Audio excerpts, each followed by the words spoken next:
energies to higher purpose. But it'd be nice to have. Basically, I'm seeing a spiritual angle to yours. Try to wrap it up, we're gonna end.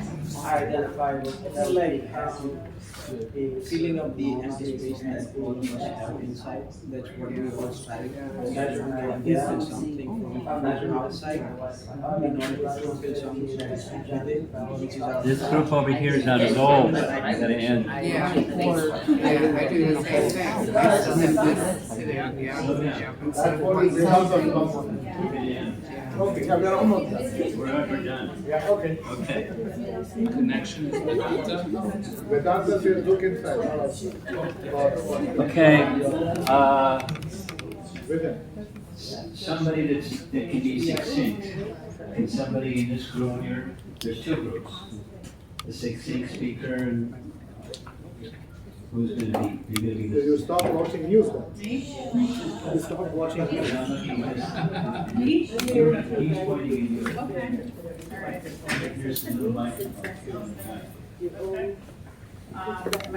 Yeah, just gonna speak. Just to summarize, the essence of our conversation was. I would say that we come in with our own individual experiences and that we're not responsible for other people's experiences. Is that good? Yeah. What you said is what in one of the groups at Cornell University, she said. I mean, the words are a little different, but that was the main message. Were you over there for that discussion, and are you recycling what was said from there? I could have been pulling it out of the ethers, I don't know, but But you're just representing your group, no? yes. The microphone is on strike. You want maybe the battery one, sleep or something?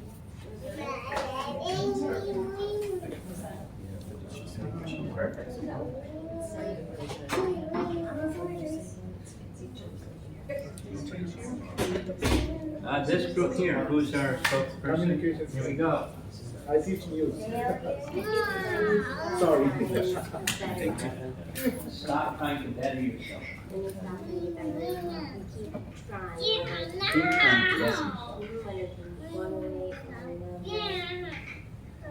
You might not get anywhere, but you keep trying. And failure is when you stop. Did everyone over there heard? Yes, okay, good.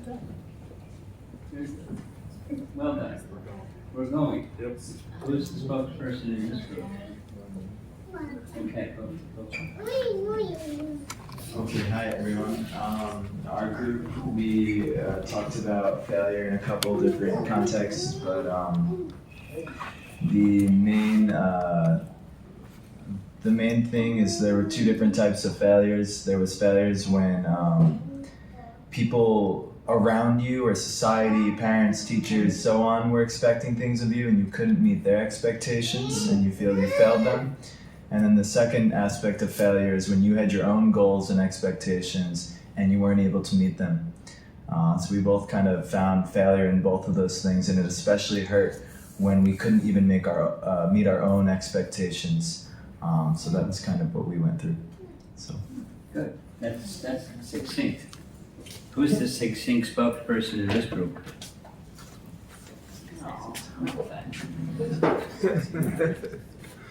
Hello. All right, so our group really struggled with the word success. Oh. We found that, that was kind of challenging, and we didn't really care for that word. It kind of almost made us, through our discussion, think of more like status.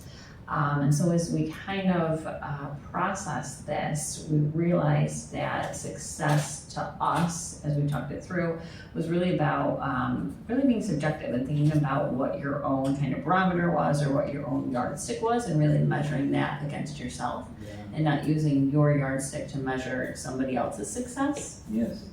Same as their group, same as the Cornell group.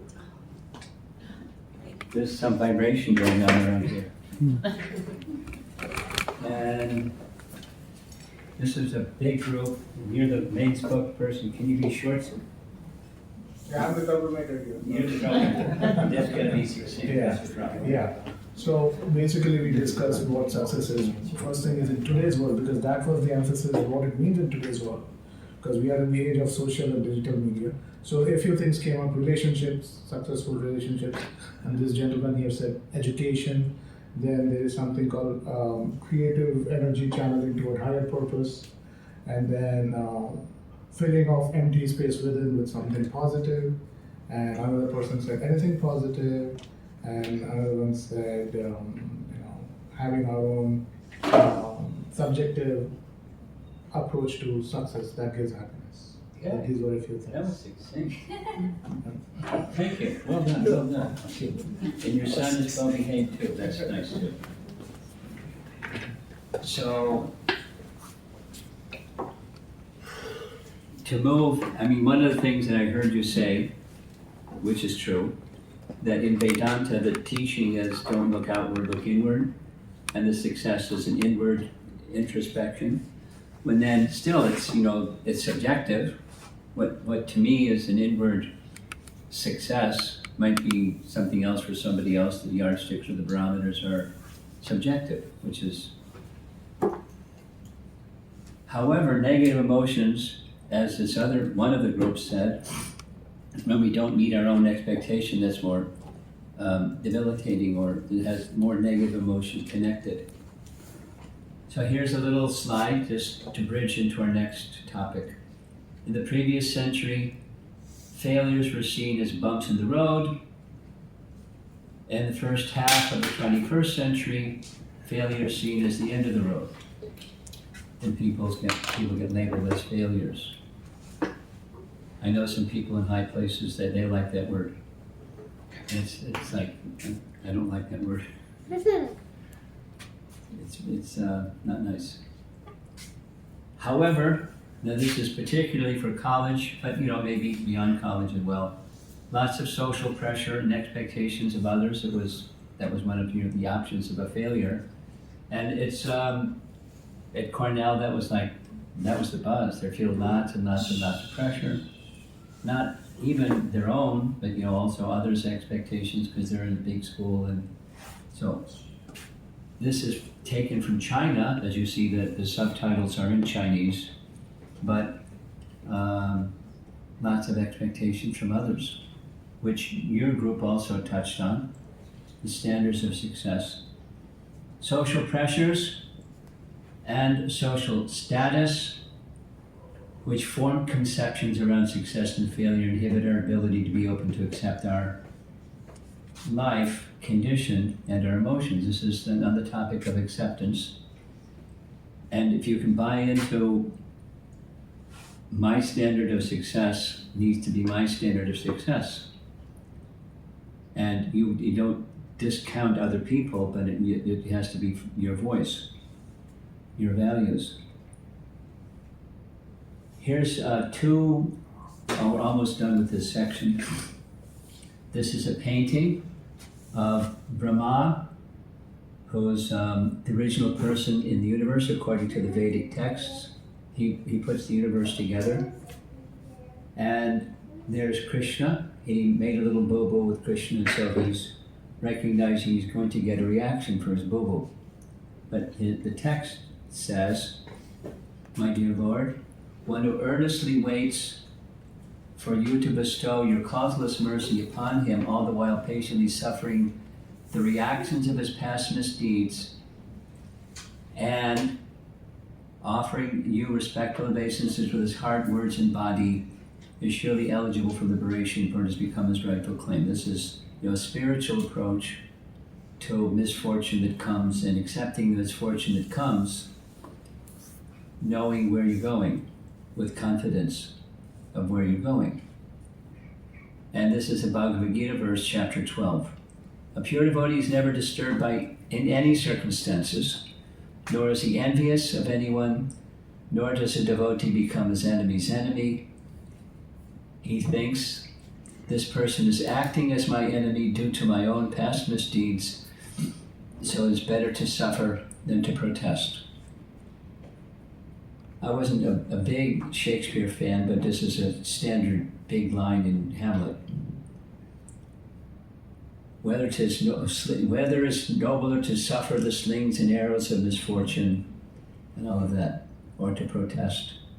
So it's a perennial question, and the advice here is misfortune may come.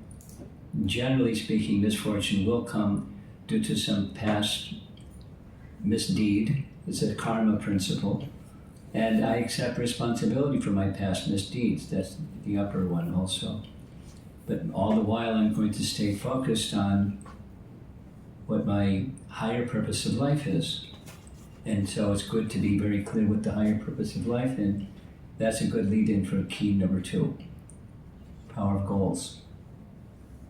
So in this little section, I'm going to ask you to take a few minutes in your own handheld device or however you want it, and you take notes in written form or however you want to do it. Give a little thought to that thing that's waiting for you in your life to be fulfilled. Your mission, the gift that's been given to you by the Supreme, and you want to use it in the way that it's meant to be used. So with goals, sometimes we lose sight of the goals of our life, the higher purposes of our life, and we get caught in the emotions of the day-to-day things that are happening. So one of the recommendations for people that study this is right-size the emotions. Without a clear purpose, sometimes emotions seem to get bigger than they need to be. So you're feeling on either side, the happiness or distress. And if you don't have a higher goal, then you can get carried away in the world of duality. So right-sizing means, one of the ways of dealing with right-sizing is some particular event. How important is it? Children are really good examples of it. I mean, I'm not a father, but I have many children. And I see when they want something or don't want something, they're very expressive. And when they get to something that they want, they can be very expressive too. So when there's something that's triggering some emotion, how important is it? Is it really a blip on the screen and it just looks bigger than it really is? Here's a little example. Supposing you're on a highway and you got somebody in your car, and you want somebody in your car to get to the hospital because they need hospital attention right away. And that's your mission. It's short term, but you gotta get to the hospital. Somebody cuts you off, or they pass in a way they shouldn't pass. If you're focused, you can lose it when they cut you off, but if you're focused on what's the mission, it's a blip on the screen, because you want to get this person to the hospital. That's more important than anything. So when you have something that's really important, you carry forward with that thing that's really important. Another nice example, similar, is a river that's flowing downstream. And around here there's lots of little streams, even some big rivers I've seen. And as rivers flow and flow and flow and flow, there may be some obstacles, some debris or some rock or something. And as the river keeps flowing, the things that are movable get moved, and the things that are not movable get worn down. And so the flow of the river or stream keeps moving into that larger reservoir that it's flowing into. In this case, the river flowing into the sea. So that's like having a goal or a purpose or a mission awaiting for you, an objective, a purpose of your life that's awaiting for you to fulfill. You have a vision for it, and you keep going. And there's bumps, and you keep going. A nice example from text, in the Vedic text.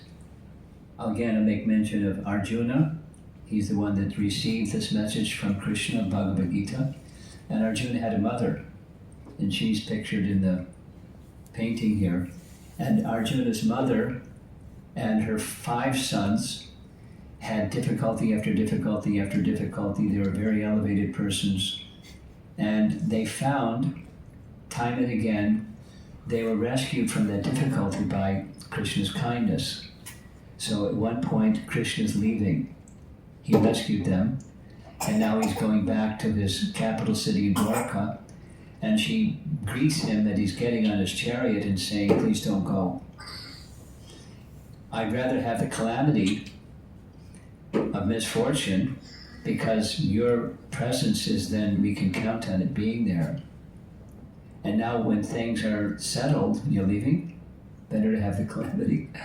Because when that misfortune comes, then she seeks this where just like the Ganga or the Ganges forever flows downstream to the sea, that my mind also forever flow towards you. Okay, so this is the few minutes you can pause out. What would you like to accomplish in this lifetime? That goal, this power, the key, number 2. Yes. Isn't it the Ganges that is very polluted and that's where they pray, and downstream it's not? Isn't it the Ganges? I don't know what happens upstream, downstream. The point that she's making is it's always going down, however pure and impure. The river is always going down, that my mind also flow to you. I don't mind the interruption. I'd rather have the interruption than you leave. Give the interruption, you come. That's her point. That my mind always flow to you. Just a poetic way of saying, you're the goal of my life, and let my mind always go to you. Like the Ganges is always flowing, let my mind always go to you. It's poetic.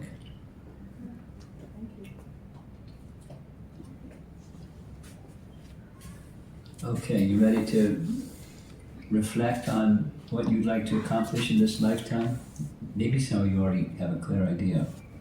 Maybe some of the rest of us need to think about it a minute or two. So, there's a nice image that's not here on the screen, but I like this image. It's a person with their back to you, they're sitting in yoga posture.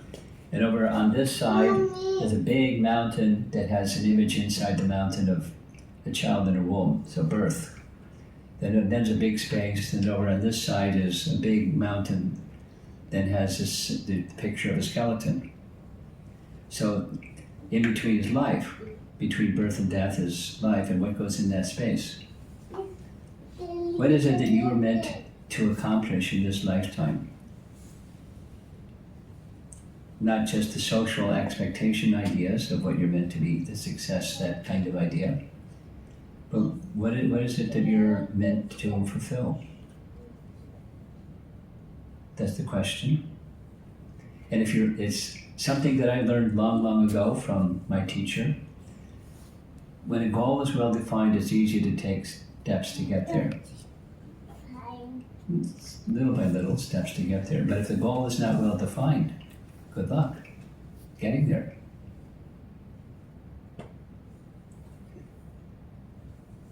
Some years ago, I was in college. About 50 years ago, I was in college. And I had a friend who was a grad student, and he had a little convertible sports car. In those days, people didn't have sports cars, and what to speak of convertible sports cars, and he had one. And he went for a ride every Saturday. So I asked him one time, when you get in your car and you go for a ride, where are you going? And he said, I'm going for a ride. And I said, you hope you get there. Or, in America, most of you are from America, row, row your boat gently down the stream. You know that one? Merrily, merrily, merrily, merrily, life is but a dream. So don't let your life just be a dream. Maybe have some purpose that meant to be accomplished by you in this lifetime, and think about it, because it'll help you stay focused to overcome negative emotions when they come, when they do come. So take a few minutes of pause, stop talking, but you'll write something down for yourself.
This is a big question, but I'll give you another minute and probably you need to think about it some more after.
Okay, we're gonna move on. Supposing you have a goal that looks like what's at the top, but somehow not quite so smooth. It's more like the bottom. And sometimes the universe doesn't work according to our plan. However, if you continue to have focus on that which you're meant to accomplish, somehow by mercy and by effort, it can happen. Another little example, and then we're going to move on. I like this one. This is a microscopic picture of a tapestry or embroidery, and it looks pretty chaotic. And while it's going on, it can continue to look chaotic, but if you have an idea of what the system is, then it looks very nice. Sometimes the chaos of events don't seem to have a purpose. They seem to be just chaotic, something a little bit like what Mother Teresa said. Some persons come to you in your life as a lesson. So there's a purpose or a plan in lessons in the big picture. The end final run is very nice. At least embroidery is very nice. So now we're ready for the next key. Acceptance, goal, and introspection. Now the gentleman that was here with his young boy was saying very strongly in his group, Vedanta, or the Vedic picture, says one should be introspective as opposed to looking for happiness and success and everything outside. So key to introspection. So introspectively, can humans really control what we like to control, or at least think we can control? But reality is different than we're controlled. We try to fix things that don't work rather than accept or tolerate them. We heard those two words already. Disharmony results sometimes in divorce to fix relationships. We don't have the fruits or foods that we want, so we import them. Instant communication, does it fix loneliness? Studies say the opposite. Thermal comforts to fix discomfort, etc., etc., etc. Then this one, I travel a lot. I've commented on this each time I present this. I'm amazed at how many people of all different ages and backgrounds, apparently, for how they're dressed and carrying themselves, engage themselves with their little handheld device in mind-numbing activities. Playing cards. I mean, anyway, and the little things where little guys come up and then you move them and then something and something, I don't even know what they're doing. I was passing through one airport and a pilot walked by, saw one young man doing this. He saw the pilot looking over his shoulder and he said, "Who's winning?" But it's like, it goes on and on and on and on. It doesn't fix boredom. It doesn't. Technologies have some improvement, but it reinforces the idea that we have control over our lives and our destiny, but it's not true. Reality hits and you're moving forward with something, technology or something, and it doesn't work. Like this little microphone. But you have somebody that can fix the technology, then now it works again. That's good. We're subordinate to laws much greater than us. That's the reality. And things such as health, some unexpected health issues arise, accidents, career direction, uncertainty, and then something changes and then it has to change again, and so forth and so on. And it's just the nature of the place that we're in. Even when you have a nice goal, like that key number 2, reality is it doesn't always happen that way. So what is it that we can control? Here's a good one. You can control your consciousness, or what you direct your attention to.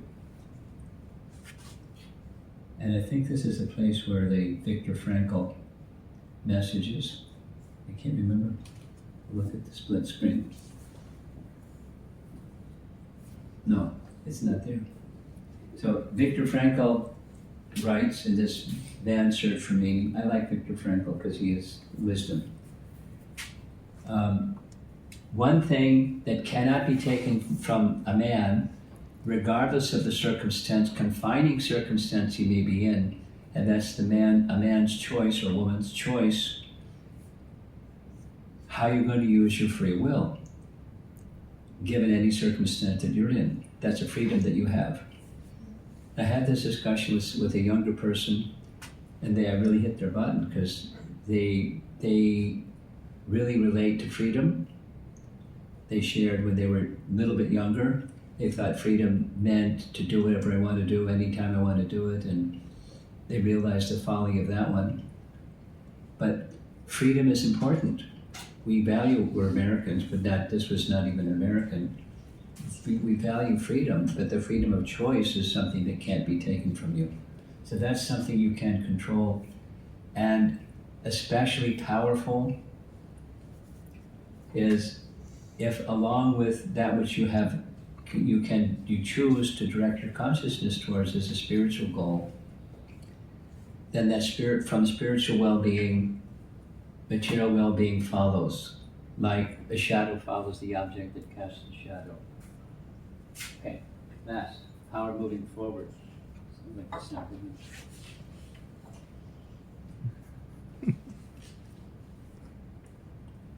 Okay. Okay, took time out. Moving forward. Associate with positive people moving forward. Associate with people that are moving forward. To move forward. Positive people. Now here's a little cartoon. There's two cartoons.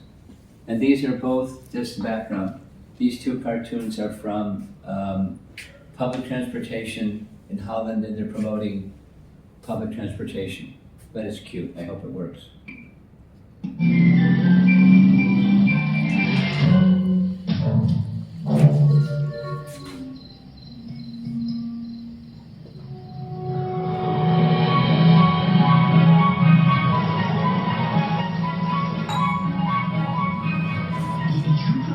Heeft zo zijn voordelen.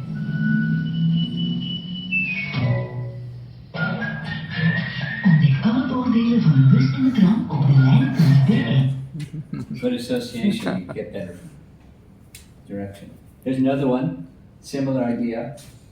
This is a bunch of ants, and they're marching along as ants will do, carrying stuff.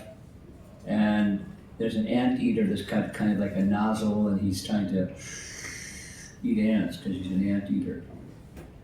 And then they all get together and form this little bundle, and they finish the anteater. Right, public transportation. Keep good association. Here we go.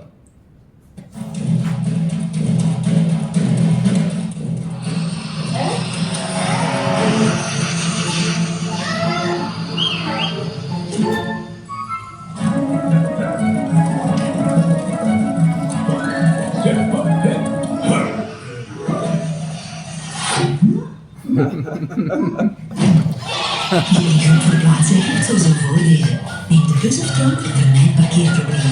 De lijn. Moral of the story, keep good association to move forward. And when there's a problem, don't obsess about the problem because it gets bigger than it needs to get. Where attention goes, energy flows. Little cute saying, it is true. So put your attention on where you want to go and take the resources of people that will be positive reinforcers to help you get there. Good, wise people, not just pat you on the back kind of people, but wise people that will help you see where your strengths are and keep using them. And don't keep feeding negative energy because it'll keep growing and growing. Rather, have a clear idea of where you want to go, and in good association, take small steps every day to get there. Every day. Don't be complacent. Keep going every day a little bit closer to where you want to go.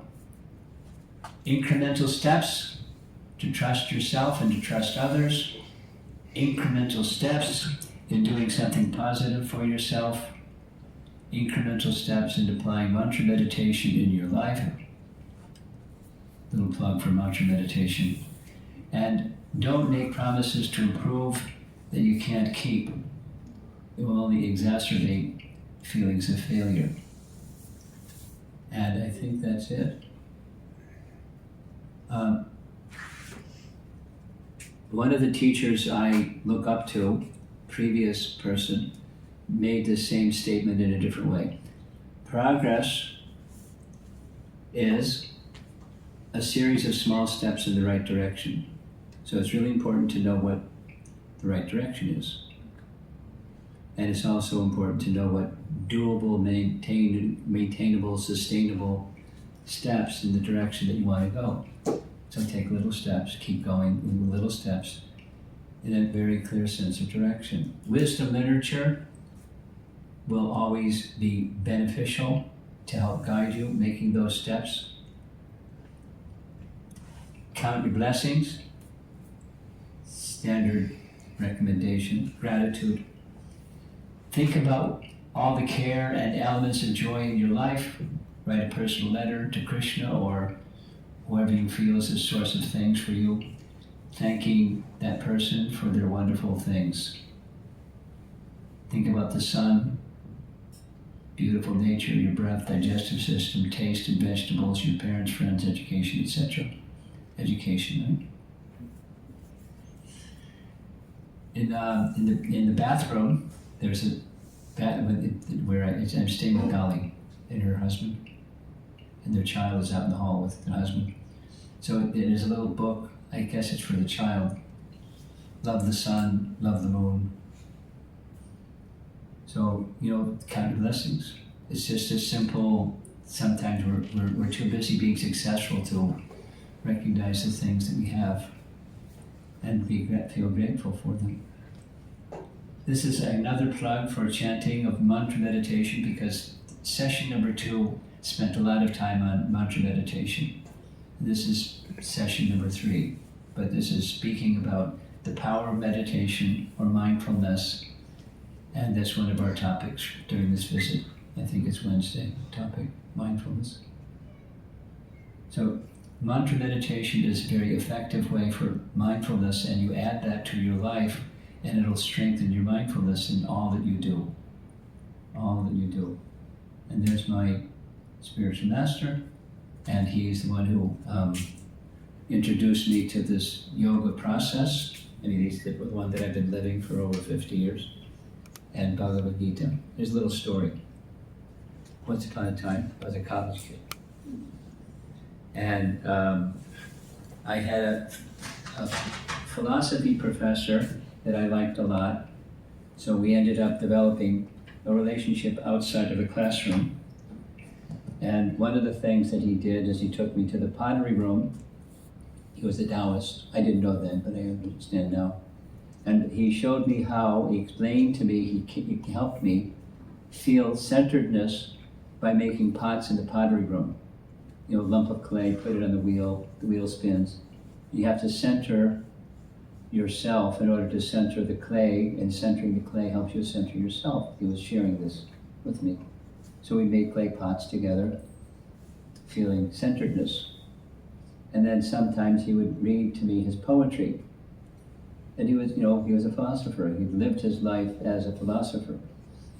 And then one day he gave me a Bhagavad Gita out of the blue. I didn't know what it was. I just assumed it was poetry, but I couldn't even pronounce the title of the book.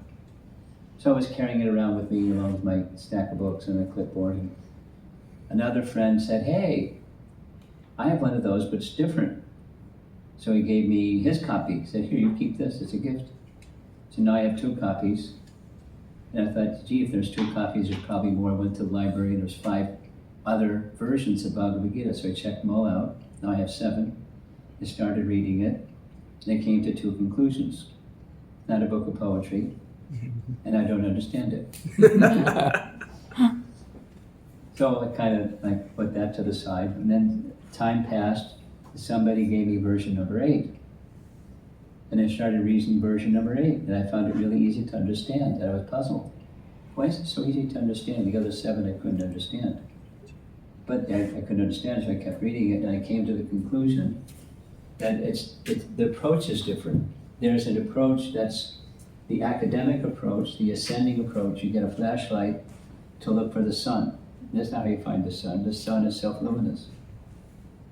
And then there's another kind of knowledge, and that's knowledge that's revealed or descending knowledge. And that's what that was version number 8. So this kind of knowledge is knowledge that we already know. Knowledge of Bhagavad Gita, it's not new, it's just forgotten, covered, and when you hear something that's deep inside and you start to hear it and it resonates, that's yoga. It's the purpose and practice of yoga, discipline, to bring your consciousness to light. So he's the teacher who helped me get to that place, and I'm feeling very grateful. So I wanted to see if there's some discussion. We have time? I've gone for a long time. It's 1:15. A few questions, and then we will stop and do something else.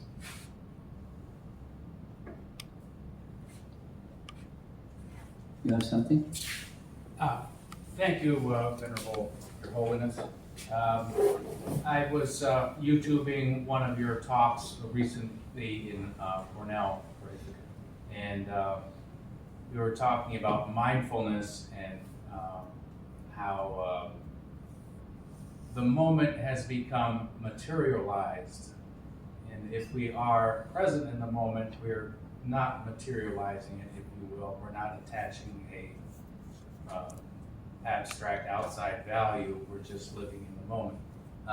And then you attach that to, through a connection to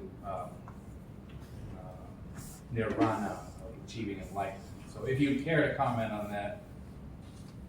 Okay, it's a little different than our topic today. Okay, I mean, I don't want to disappoint anybody or lose anybody, worse. It's simple. There's a Sanskrit word, nirvana. Nir means not, and vana means forest. I'm looking out the window. You're looking at this. I'm looking out the window and I see forest. So nirvana means out of the forest of material existence, or literally, it's cessation of material existence. And for Buddhism, some of you may be a little familiar with Buddhism. This is the question I'm responding to. Buddhism, in Buddhist primary teaching is, the root cause of suffering is, fill in the blank. Desire. The root cause of suffering is desire. You want to become free from suffering? Become free from desire. How do you become free from desire? Different brands of Buddhism, but two general principles. One, live a life of goodness, starting with nonviolence. Nonviolence to animals, nonviolence to nature, nonviolence to other people, nonviolence. And then other principles, charity, cleanliness, truthfulness, simplicity, austerity, and so forth and so on. Frame your life in the quality of goodness. You want to know what they are? They're universal, but they're found in Bhagavad Gita. And with that incubation chamber of goodness, then the next is be in the moment, or mindfulness. Because there's a teaching that says consciousness is only the moment.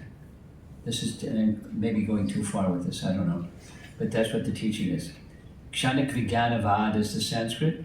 All there is the moment. Consciousness is the moment. Kshanik means a fraction of a second. Moment, like a blink of an eye. That's all that exists. And be in the moment, be in the moment, be in the moment, be in the moment, be in the moment, while you're living your life in goodness, starting with compassion and nonviolence. And you live your life that way. And what's the goal? The goal is to be on the other side of the moment. What's on the other side of the moment? Enlightenment, or nirvana, or cessation of material existence. Because that's what nirvana means. So now I'm going to go over here and say, the Vedic text, Bhagavad Gita, and all the rest of the Vedic texts says something else. The root cause of suffering, fill in the blank. It's ignorance, because ignorance covers the living entity. Living entities have desire. So When ignorance covers a living entity, there's ignorant desire that leads to ignorant activity that leads to suffering.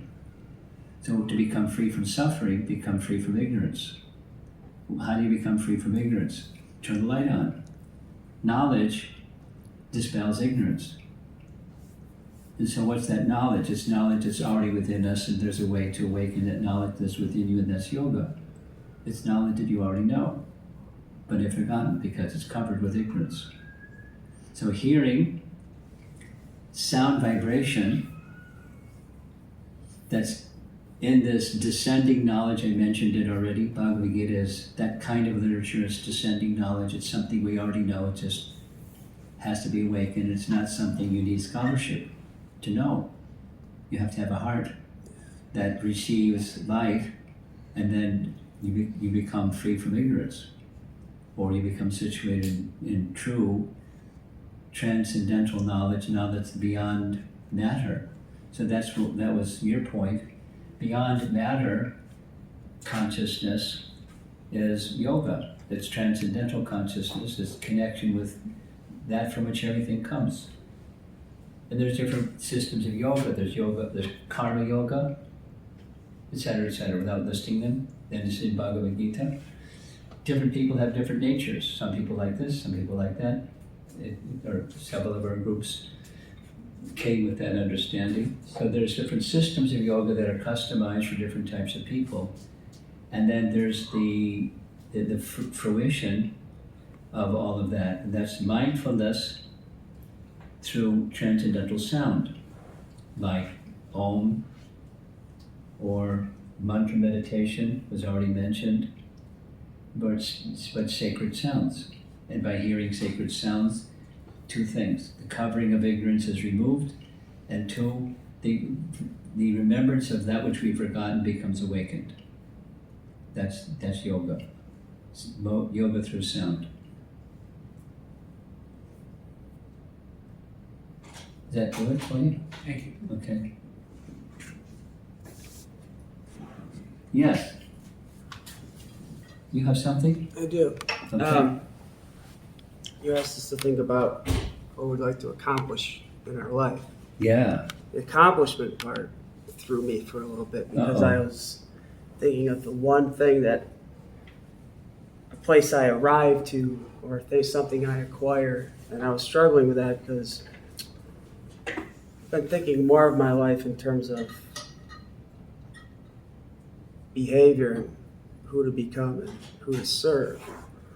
And so that threw me off. That just having the I looked at that accomplishment as how I used to look at it. So maybe it's just the wording. Yeah, it's the wording. Yeah. Okay. The wording was conventional wording because most people think of doing something to get something. Mm-hmm. I feel you. Yeah. That's why the wording. All good. I understand. Oh, yes. So you talked about, Ted brought up the mindfulness, and then you brought up the sacred sounds. To take it back to our lecture with the art of meditation, how can we use that, both with the mantra meditation and the sacred sounds, to help bring us back to that point? This is a how-to question. I gave a class this morning to about 180 devotees in China. I don't speak Chinese. There was a translator. But I'll send to Dolly the text that I said, next time somebody's going to ask me the how-to question, I'm going to send them this text. So I'll send it to you, but I'll say something more than just have it sent to you. Another answer that I like is good association. This number 4, keep good associations. The Sanskrit of it is sadhu sangha. Sangha means association. Association with persons who are in higher consciousness. Those are persons who are attached to the eternal, whatever that is for them. Those persons that are attached, living in the world of eternality, or mindfulness, or whatever, associate with those people. Value that association, not like you imitate them, but you get strength from their strength of consciousness. It's like a spark that's put back in the vicinity of a fire, its luminosity is maximized. The spark that moved from the fire, it may be fire-like for a while, but it's going to lose its fieriness if it lands on land or lands on water.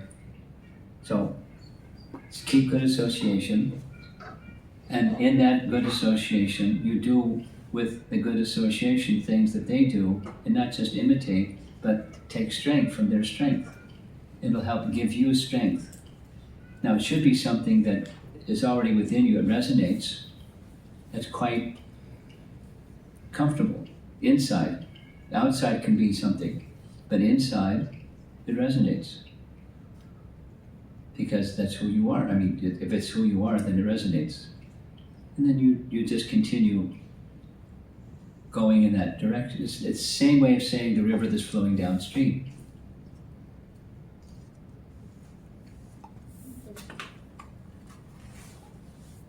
Yes. Okay, I have a question that about the success. About Success. success. Yes. So since the time we are born, we are conditioned.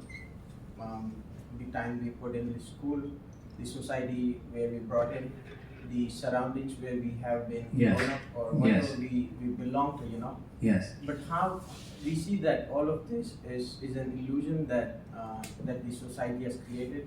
It's But how temporary. could we It's not illusion in the get sense that it's temporary. It's not false. It's just temporary. I mean, look out the window, and there's some snow on the ground. And probably there was a time when there was more snow on the ground. Probably there was some of that water out there that had ice on it, and now it's, etc., etc. It's like the seasonal changes. It's temporary. So also cultural norms, they keep changing even from one culture. To some degree there's consistency, and some degree there's change. Time keeps changing things.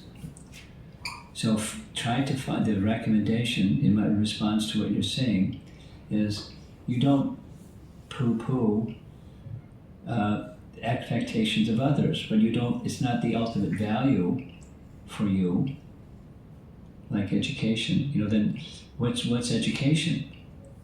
And then people will define it for you. Education means, or success means. So you don't ignore it, but it's not you. So then you have to find you, and then find the deeper you and keep drilling down. And what's the real you, or what this thing of accomplishment? What are you meant to accomplish? That's what success is. It's subjective, but in a higher sense, it's very personal and customized, but there's principles involved. And I'm suggesting out of all of this that when you touch a spiritual principle, then it's not all over the place. You're a person on a spiritual plane, different than me and different than everyone else. We're unique personalities, but they're principles that connect us with each other, with nature, with the world around us, with other persons, and ultimately it's all connected to the source of everything. So that's a success. Hit that one, and everything starts to flourish. It may not meet the social norms.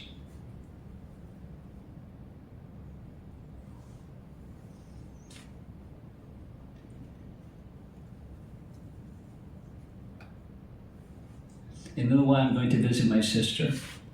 She, we grew up together. We were very close. Our lives moved in different directions. She now has cancer. It's not a terminal kind, and she knows what I'm up to. I mean, she doesn't understand it, but she knows what I'm up to. And we're going to have a nice time together. And I'm not going to take on the same values that she has. She's not going to take on my values. But in that association, that something is going to be there, and that the higher purpose of life is going to be part of our conversation, according to her, trajectory and her spiritual values. And she's fine with that. Okay. But we are social. We're social beings. Animals. So social beings, where we surrounded by everybody, and where we look after the other person on where we should be, and it's so easy to entangle ourselves with Yeah. all that. And I'm saying that how to be at the inner journey rather than being at the outer space. We live in the world, so we're respectful of others who are also in this world with us, knowing full well what's important to them is not the same thing that necessarily is important to us. We respect that. They're on their journey, and I'm on my journey, and I respect that they're on their journey. I'm not going to disrespect others. But the respect fundamentally goes to the spark of life within, not necessarily their values and things that they're up to, their behaviors and their speech and stuff. When respect goes to the soul within, is what I'm saying, that spark of life, that's the sameness that's within all of us. There's some persons I'm going to keep a healthy distance from because they're toxic. But I'm not going to disrespect them. And then I'm going to take closer association with persons that are, they've detoxed. They're not going to infect the lower base qualities. So, we're making choices all the time.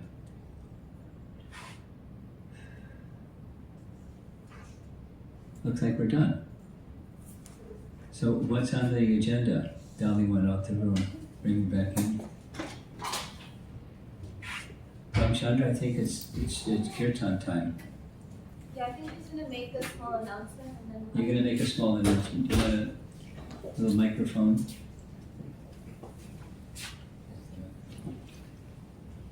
Thank you very much, Maharaj, for the wonderful class. After this, we're going to have a meditation, and the fun part is the music meditation we're going to have. Just a quick announcement I would like to make again. Tomorrow at the Oswego Public Library, we are going to have program from 4 p.m. on the topic how to deal with distractions and emotions. Please come. I also want to let you know that we meet every Saturday at 4:30 p.m. near Sheldon Avenue. It's just in front of the university. Next month, we are actually going to Pennsylvania to an eco-friendly farm called Gitanagri. There's a retreat taking place called Body, Mind, and Spirit. Wonderful. It's a weekend program. There's going to be meditation, take care of the farm activities, spend time with the animals. There will be yoga and class by Maharaj. If you're interested, please let me know. Krishna, my sister, she'll be distributing some flyers with my contact information.